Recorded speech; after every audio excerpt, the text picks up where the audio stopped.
They say the sun is a burning ball in the middle of nowhere floating. That's very hot. No, it's a lot of fire and it's very hot. But when there's fire here on Earth and you go near the fire, it gets hotter, right? And then the theory is if you get too close to the sun, you burn like Icarus. Burn. But is that true?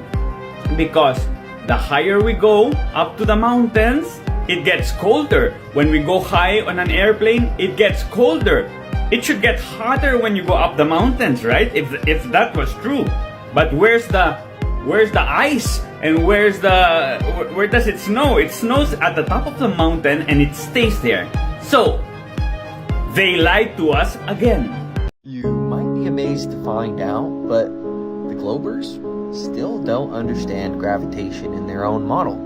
Everybody's still under the impression that it's mass attracting mass, something like this. Newton theorized that the mass of the Earth, which was assumed to be this insane shape, a sphere, is actually pulling, using a force to attract the apple to the ground. But that's not the current model of gravity anymore. You can't use that. It's been superseded by general relativity. The best part of this is there will actually be Globers in the comments that will tell me to go buy a book and read it. So let's read. Gravitation. In general relativity, the analogous statements will describe how the curvature of space-time acts on matter to manifest itself as gravity. So it's not mass attracting mass. The curvature of space-time. What they're theorizing is something like this, that the vacuum of space that doesn't exist with no properties at all can be bent by physical matter, creating gravity wells. So it's just what you see under this theoretical fake Earth that doesn't exist. Essentially, all I'm trying to get at is when somebody comes to you in a debate and says, no, everything falls to the Earth at 9.83 meters per second squared. That proves gravity. They can't argue that the mass of the Earth is attracting said thing, 9.83 meters per second squared, towards the ground. They have to argue that the space around that object is being warped into a gravity well, falling to the Earth, and there's absolutely no evidence for this. I'm not making this up. Right here, it is impossible to detect the existence of a gravitational field by means of local experiments. As usual, this entire model is unfalsifiable, which is not science. If you don't recall, it's also impossible to detect the orbit around the sun, which is supposed to be 66,600 miles an hour, right around there. Here's Einstein. Since then, I have come to believe that the motion of the Earth cannot be detected by any optical experiment. He went on to say that no experiment could prove this locally. Similar to gravity, pretty unfalsifiable. Doesn't seem like science. Have I mentioned dark energy and dark matter yet? Again, two things that we have no idea what they are, what they're made of, and their complete theories make up 95% of the universe in the heliocentric model. We don't know what it is, but the rest of the universe, including everything on Earth and everything observed with all of our instruments, is made up of baryonic matter. Dark matter tends to pull the universe together, while dark energy tends to drive it apart. Isn't that just a fun little bedtime story? So why did they theorize dark matter and dark energy in the first place, Caleb? Good question. Because gravity didn't work.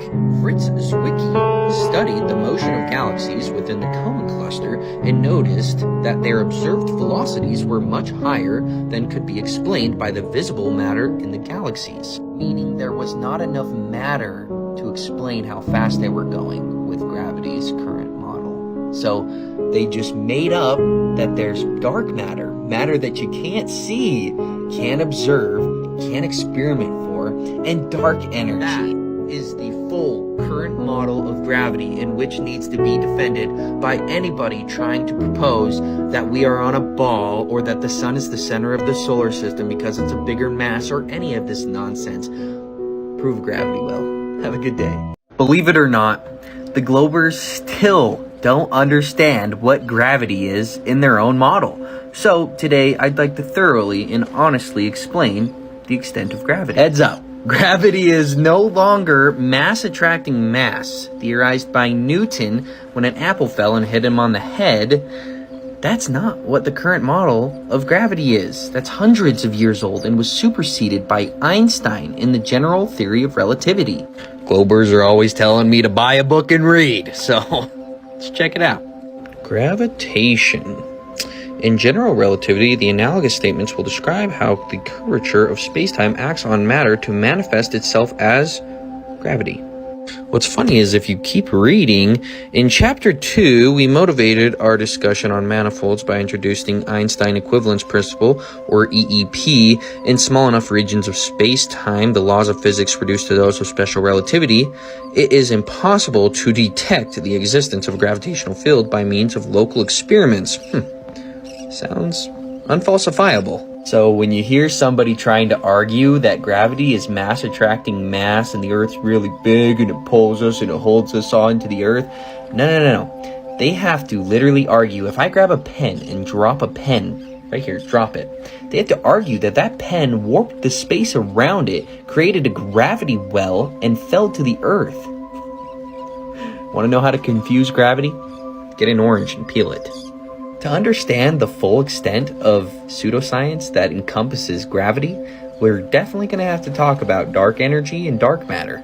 And I hope you guys are all very comfortable with gravity completely changing frameworks soon. NASA.gov is hinting at it on their website. But let's talk dark energy and dark matter for a second. Essentially, dark matter and dark energy were theorized because there were galaxy clusters spinning too fast. And when we looked at them, the mass that was there was not able to explain how they were going so fast, the velocity. So they theorized that there was actually matter and energy that's just invisible. Nobody can see it, detect it. We're doing an experiment to prove it, but you have to believe it. This should be called the heliocentric starter pack image right here. This is all you need to understand the problems with this stuff, and these people will just scream physics. Oh, and before I forget, this makes up 95% of the entire universe in the heliocentric model, and without it, gravity doesn't work. Gravity can easily be explained by buoyancy, density, electrostatics, and magnetism, and I've already made a video on it. You should go check it out. It's labeled Gravity Debunked by Science. Can me and you talk about the moon for a second? I'm really curious if anyone actually believes this. So the current scientific consensus is that the moon was formed from a collision between early Earth and a Mars-sized planet called Theia, approximately 4.5 billion years ago in Hadron. The collision created a large debris ring around the Earth, which then accreted to form the moon. Gravity bound the ejected particles together, creating a moon that is the largest in the solar system in relation to the host planet. Some simulations suggest the moon may have formed immediately in a matter of hours when material from the Earth and Theia were launched directly into orbit after the impact. That doesn't make sense with Saturn. How would Saturn's ring stay exactly the same for thousands of years, but our ring around our Earth that hypothetically exists turned right into the moon, which then became tidally locked to the Earth, only shows us one face, is cyclical with 28 phases, affects women's periods. That just doesn't seem real to me, but let's keep reading. The collision also resulted in the 23.5. They changed it from 23.4 to 23.5, so it's not 666 on a 90-degree axis. That's weird. Thus causing the seasons. So not only did this Mars-sized planet come shooting through the fake vacuum of space, hit the Earth, and cause a cyclical tilt in which we experience seasons every 3 months, but somehow created the moon at the same time. So what they're saying is impacts from things out in space cause life. If we didn't have seasons, we wouldn't have life here in their model. So that perfect little Mars planet hitting us and just setting us on that perfect tilt where we tilt every 365 days and reset and all this came from a collision. Does anybody actually believe this? What up, fam? If you guys want to learn more about the true Earth, then you gotta check out the Flat Earth Clock app. This is dope. Alright, this is what the app looks like. Just type in Flat Earth, you'll be able to find it. Alright, so on the main page, if you click the question mark, it'll lead you to this. And then from here, just click on whatever question you have, for example, seasons, and it will bring you to a playlist that's made that has a bunch of videos that answer these questions. Now, you're not going to be able to find these on YouTube just by typing in seasons flat earth or moon rotation flat earth. These are all shadow banned. Dave did a great job putting them all together in one place. Alright, so here if you do a time lapse, you can see the sun and the moon, how it goes over the earth, but check this out. And then you can also put the constellations on there and do a time lapse and see how those reset perfectly, just like we say, over a flat earth. Now this part's legit. If you turn on the location services, you can see other true earthers that are in the area. When I started, this was 40,000, now it's around 112. There's another spot in the app for photos that you can utilize that has a lot of really good information. So yeah, if you guys want to learn more about True Earth, I highly encourage checking out the app. Any questions you have, I guarantee they'll be answered in the app. Great place for resources, links, photos, etc. And if you do end up downloading it, here's my referral code. No Globers, I don't get any money for this. It just shows you how many people you helped. Cheers. What up, fam? Let's talk about flights and the paths that they take, not around our Earth, but over the Earth. Let's get into it. Also, that's why it's called an airplane. It flies in the air over a plane. Pretty simple. And just a friendly reminder that to even fly a plane, you have to assume the Earth is flat and non-rotating. So whenever we circumnavigate, it's always east to west or west to east. It's never north to south, because the Earth is actually flat and Antarctica surrounds the entire Earth, so you can't fly over it and pop up on the other side, because the Earth is not a ball. They should be able to fly all the way over Antarctica on a globe, but they never do. Alright, so allegedly this is the globe model with flights. If you're flying north and the Earth is spinning west to east, how are you going to land on a runway going north? You'd completely destroy your plane. Completely. As seen right here.